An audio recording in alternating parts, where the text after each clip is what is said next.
There is a certain type of person who always tries to take care of others. They make other people's needs their core focus. They are always satisfying everyone else, while being ashamed to express their own needs. They seem gentle, empathetic, and reasonable. The phrase, "I'm fine," is always on their lips.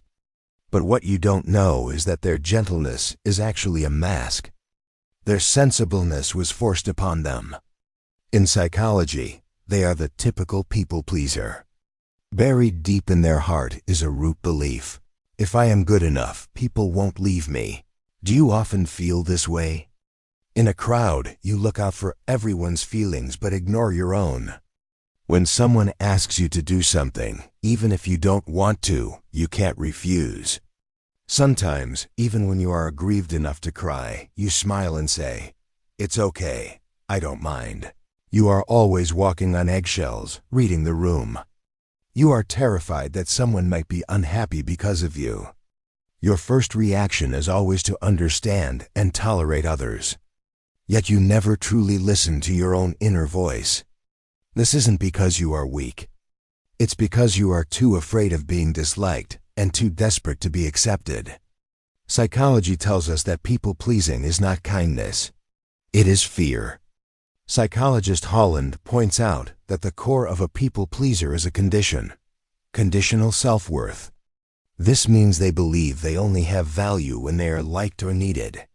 This isn't just having a good temper.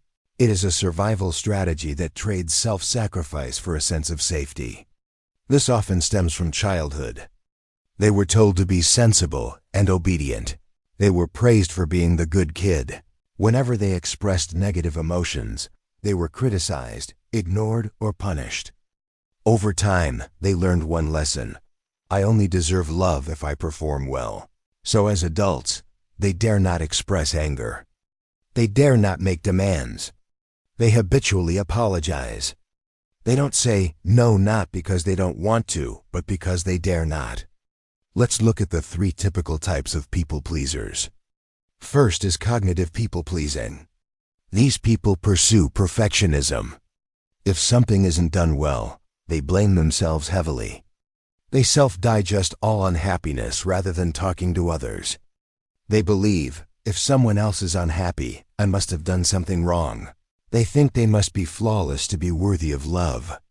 This comes from high-control families where the logic is, no mistakes equals love. Second is addictive people-pleasing. They are addicted to approval. Their self-worth relies entirely on external feedback. Without praise, they fall into deep emptiness and anxiety. Psychology calls this emotional reward addiction. Like a lab rat pulling a lever for sugar, every compliment is a hit of dopamine that confirms, I have value. But because not everyone rewards them, they expand their pleasing to strangers. They often ignore the people actually close to them.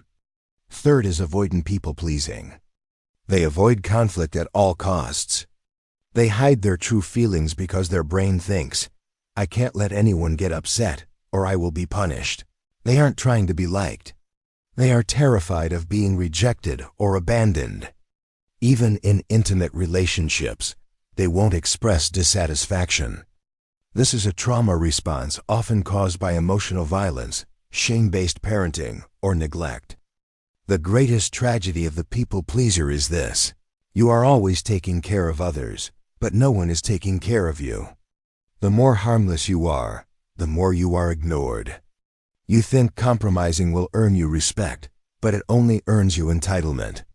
Because in other people's eyes, if you don't say you're tired, you aren't tired.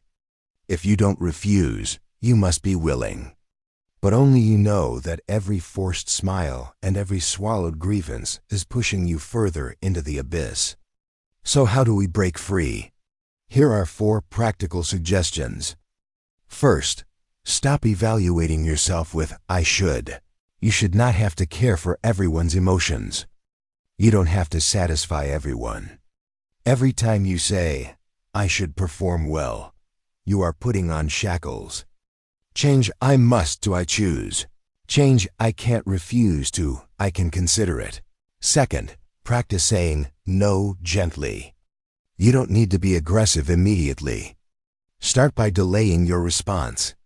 Say, "Let me think about it and get back to you." Or, "I'm a bit tired lately. I might not be able to handle this." This isn't coldness. It is establishing boundaries. People who truly love you will not leave you just because you refused them once. Third, learn to be alone and please yourself. Make a list of 10 things you want to do. Not for anyone else. Just for you. Watch a movie alone. Buy yourself flowers. Sit and do nothing. You will discover that you can be healed by your own company. Fourth, build the belief that I am already worthy. You don't need to prove you are worthy of love. You are not loved because you are excellent. You are worthy of being treated well simply because you exist. If you please the whole world but wrong yourself, that isn't kindness, it is self-punishment. People-pleasing isn't a mistake. It was a survival skill you learned in an environment where you weren't fully loved. But please remember, you don't need to be a good person to be loved. You are allowed to make mistakes. You are allowed to refuse. You are allowed to be not sensible. You deserve a world where you can exist peacefully without pleasing anyone. You don't need everyone to like you. You just need to start loving yourself. You are already good enough. From now on, it's your turn to take care of you.